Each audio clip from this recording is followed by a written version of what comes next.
Newsflash takes off here in Lagos as the Nigerian Civil Aviation Authority has issued a strong warning to foreign airlines not to reject Nigeria's local currency, the naira, as payment for tickets instead of dollars.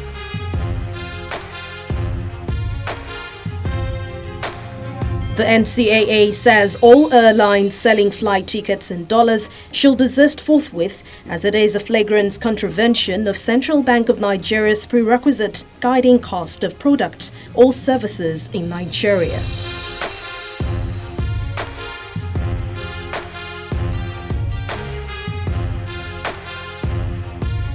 According to the Central Bank of Nigeria's circular issued on 17th of April 2015, it directs that pricing of any product shall continue to be in naira only, and it is illegal to price or denominate the cost of any product or service, visible or invisible, in any foreign currency.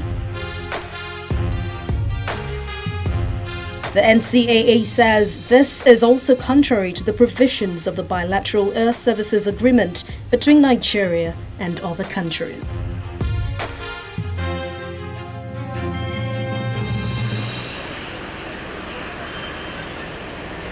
Africa's first Airbus A350 XWB has touched down at the Murtala Muhammed International Airport, Lagos.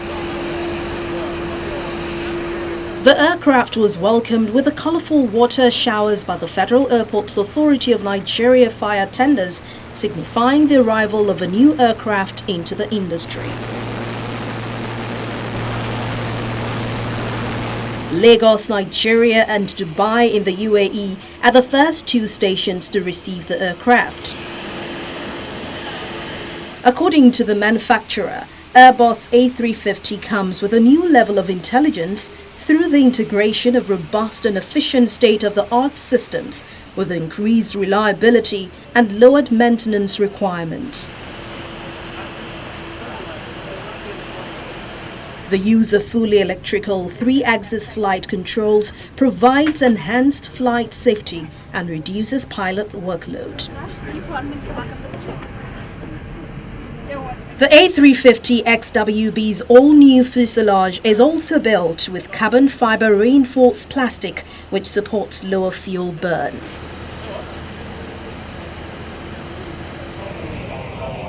And to Thailand, where Bangkok's Don Muang Airport has held a biannual security drill to respond to bomb threats on an aircraft.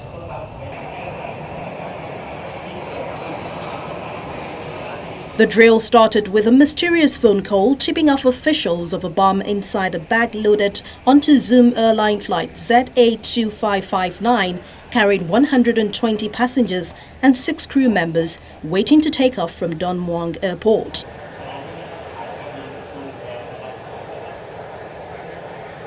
The drill, which is held every 6 months, focused on steps to be taken after a bomb threat is confirmed, which includes putting passengers in a holding room while officials set perimeters and calling the bomb experts. The process of bringing in rescue teams and clearing the threat took about 2 hours.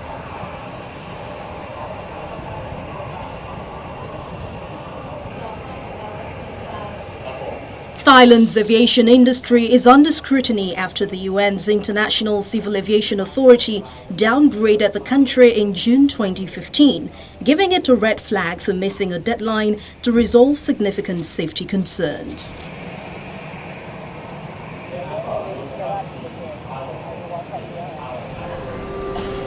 Finally, in the US, security measures for travelers have heightened days after the deadly attacks at Istanbul's main airport.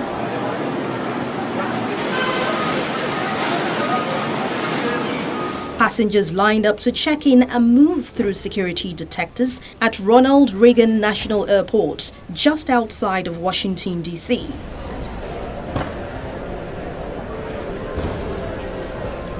Randy Folds said he thought about Tuesday's attacks by suspected Islamic State militants, which killed 42 people at Europe's third busiest airport, but wasn't going to change his travel plans. It's always in the back of your mind. I think it has to be. It would be, I think, strange not to think about that kind of stuff. But at the same time, It's not something that you can let control decisions about traveling or anything. It's just not. It's not something that I'm gonna let that fear take over. 2 other passengers expressed concerns over security. So it's scary, right? And I'm willing to endure the extra lines just to make sure that, they do their job. It's very strict, but I think that sometimes it's necessary just to ensure safety of everyone. Agencies in charge of major airports, including Reagan and Dulles in the Washington, D.C. area, Logan in Boston, in Chicago, Hartsfield, Jackson in Atlanta, and Dallas, Fort Worth, declined to offer operational details, but emphasized that security remains their top priority. The attacks in Istanbul, as well as bombings at Brussels airport that also struck outside checkpoints, have reignited debate over whether airport screening should extend into public spaces, despite the increase in convenience and questions about the effectiveness of such a move.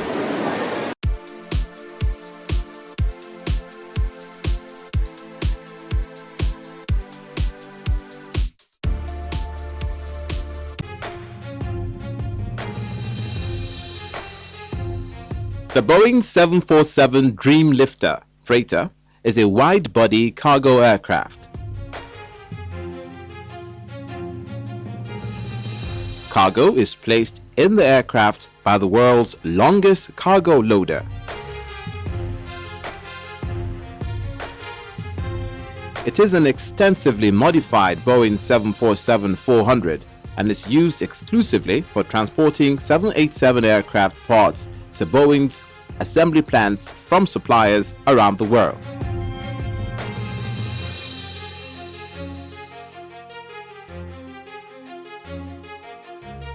In 2003, Boeing commercial airplanes announced that due to the length of time required by land and sea transport, air transport will be the primary method of transporting parts for the Boeing 787 Dreamliner, then known as the 7E7. Initially, 3 used passenger 747-400 aircraft were to be converted into an outsized configuration in order to ferry sub-assemblies from Japan and Italy to North Charleston, South Carolina, and then to Washington State for final assembly. But a 4th was subsequently added to the program.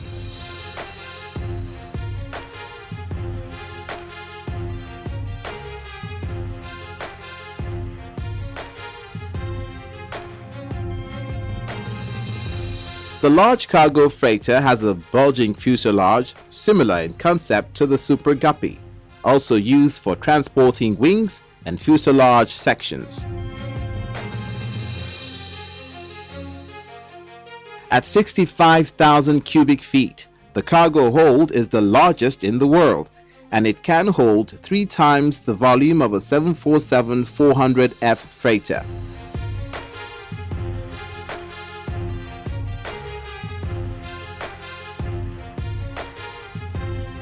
To achieve this massive transporter, Boeing acquired 4 second-hand 747-400S, 1 from Air China, 2 from China Airlines, and another one from Malaysia Airlines.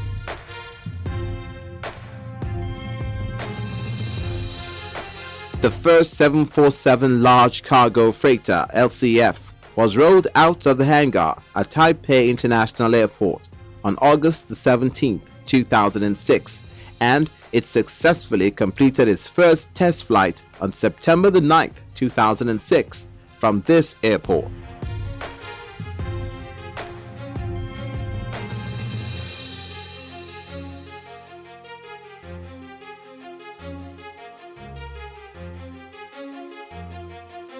The first 2 LCFs entered service in 2007 to support the final assembly of the first 787 Dreamliners.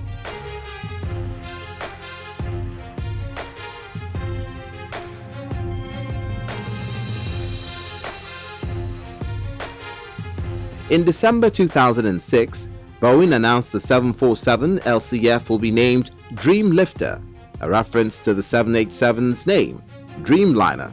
It unveiled a standard livery for the aircraft that included a logo reminiscent of the 787's Dreamliner logo.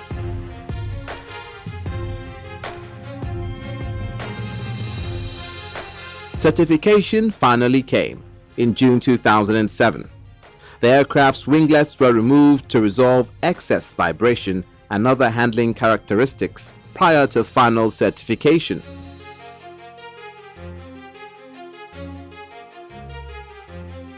As part of the flight test program, LCF delivered major sections of the 787 from partner sites around the world to the Boeing factory in Everett, Washington for final assembly.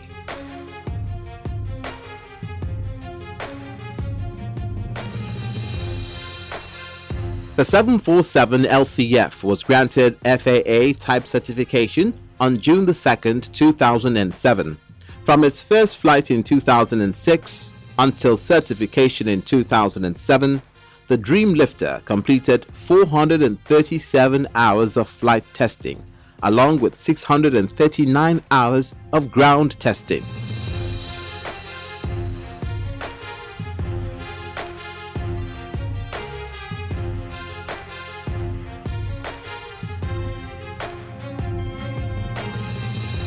Of the 4 747 Dreamlifters Boeing acquired, 3 were complete and operational by June 2008. The 4th became operational in February 2010.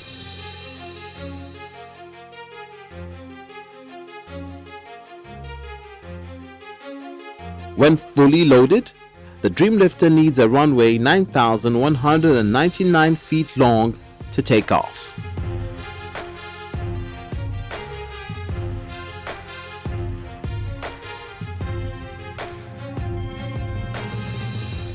This is our curtain call on this edition, but as always, we look forward to your suggestions and comments, and our feedback platform is open. I'm Bukola Joketumbi.